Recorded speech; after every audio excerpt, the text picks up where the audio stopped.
చూస్ country delight, live better. ఇప్పుడే country delight యాప్ని download చేసుకోండి. Welcome to Prajakot. ఇవాళ మన ప్రజాకోట్లో ఒక వింత సమస్యని చర్చించబోతున్నాం. ఆ వింత సమస్య ఏంటో తెలుసా? ప్రజాస్వామ్యంలో ఒక దిక్కుమాలిన దరిద్రమైన సంప్రదాయం. నేను ఆ మాటలు ఎందుకంటున్నా అంటే 11వ తేదీన తెలంగాణలో జరిగిన గ్రామ పంచాయతీ తొలి విడత ఎన్నికలు, వాటి ఫలితాల తర్వాత కనిపించిన ఆ దిక్కుమాలిన దరిద్రమైన సంప్రదాయాన్ని మీ ముందుకు తీసుకురావాలనుకుంటున్నాను.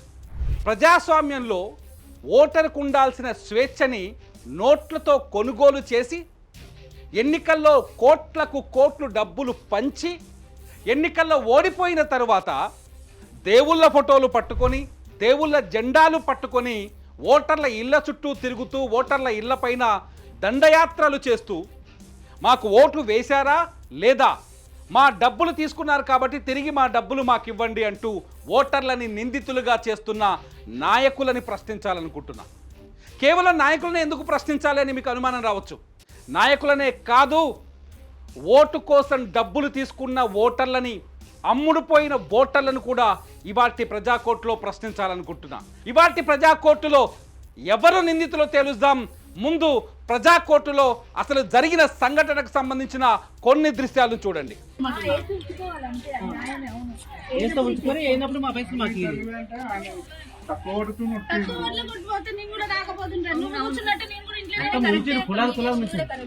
ఇప్పుడు వాళ్ళకి డబ్బులు అని మేము అడగబోలే, వాళ్ళకి బతిమాలే సార్.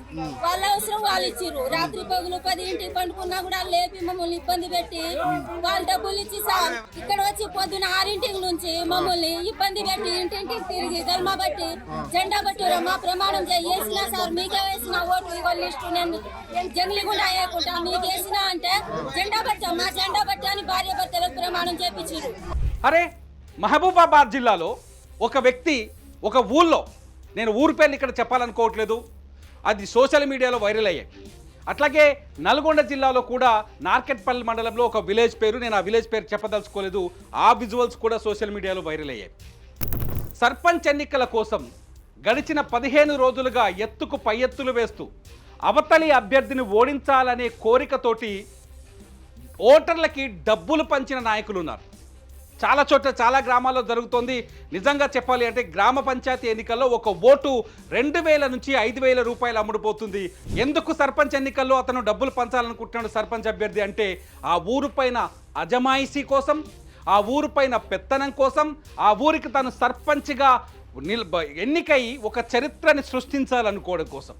పదవి కావాలనుకున్నవాడు, ఎలాగైనా పదవిని చేజిక్కించుకోవాలనుకున్నవాడు ఓటర్లని లొంగ తీసుకోవడం కోసం డబ్బులు పంచాడు.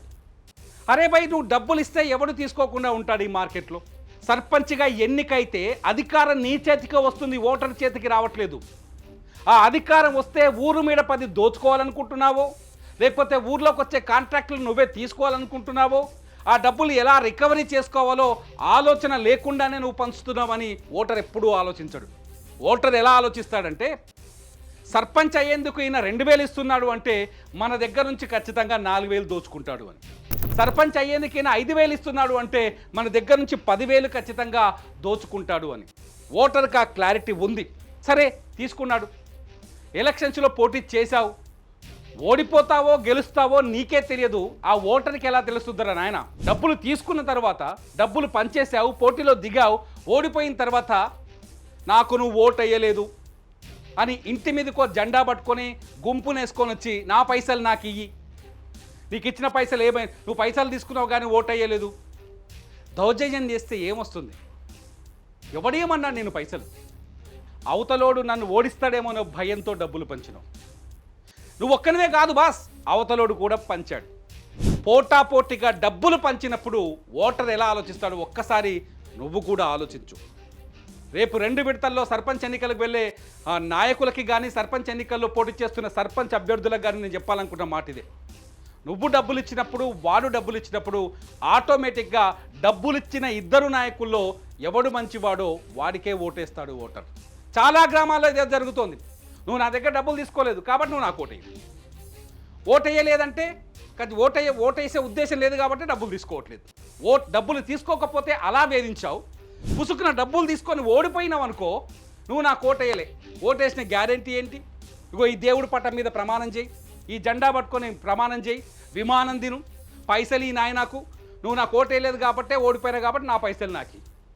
ఎవడు పెట్టమన్నా నేను పైసలు ఎవడు ఓటుకి డబ్బులు ఇవ్వమని ఎవరు చెప్పాడు నీకు? నీకు నిజాయితీ ఉంటే, ప్రజల మీద ప్రేమ ఉంటే, నీ ఊరి మీద నీకు నమ్మకం ఉంటే, నీ ఊరికి సేవ చేయాలనే ఒక మంచి ఆలోచన ఉంటే నువ్వు పైసలు ఎందుకు పంచుతావు? లేదు, ఓడిపోతాననే భయంతో పంచావు, గెలవాలనే దురహంకారంతో, గెలవాలనే దురాలోచనతో డబ్బులు పంచావు.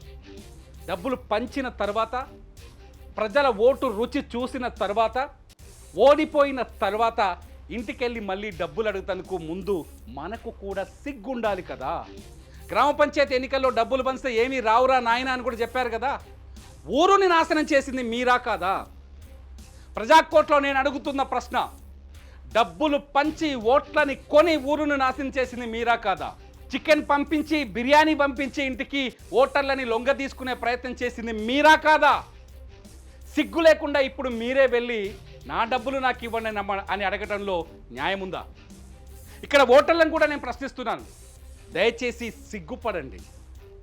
ఎవడైనా ఇంటికి వచ్చి పైసలు ఇస్తారంటే నాకు ఈ పైసలు ఇవ్వలేదు నేను ఎట్లేస్తా ఓటు అని అడిగే ఆలోచనని విరమించుకోండి. డబ్బులు ఇచ్చి ఓట్లు వేయించుకున్నాడు అంటే వాడికి నువ్వు అమ్ముడు పోతున్నట్టే లెక్క. డబ్బులిచ్చి ఓట్లు వేయించుకున్నాడు, నువ్వు ఓటు కోసం నువ్వు డబ్బులు తీసుకున్నావంటే నీ 5 ఏళ్ల స్వతంత్రాన్ని, నీ 5 ఏళ్ల అధికారాన్ని వాడి చేతిలో పెట్టినట్టు లెక్క. 2000 రూపాయల కోసం 5 సంవత్సరాల నీ భవిష్యత్తుని తాకట్టు పెడుతున్నావు కదా. ఒక్కసారి ఆలోచించు. చాలామంది నీతులు చెప్పొచ్చు, నేను చెప్తున్నాను నీతులు అనుకోవచ్చు, కానీ మీ దిక్కుమాలిన ఆలోచన వల్ల, దిక్కుమాలిన 2000 రూపాయల కోసం మీ పిల్లల భవిష్యత్తుని, మీ భవిష్యత్తుని నాశనం చేసుకోవద్దు. రాజకీయ పార్టీలకు అధికారం కావాలి, రాజకీయ నాయకులకు అధికారం కావాలి. ఆ అధికారంతో మీ ఆస్తులను పెంచాలని ఆలోచించరు, మీ భవిష్యత్తును మార్చాలని అస్సలు ఆలోచించరు.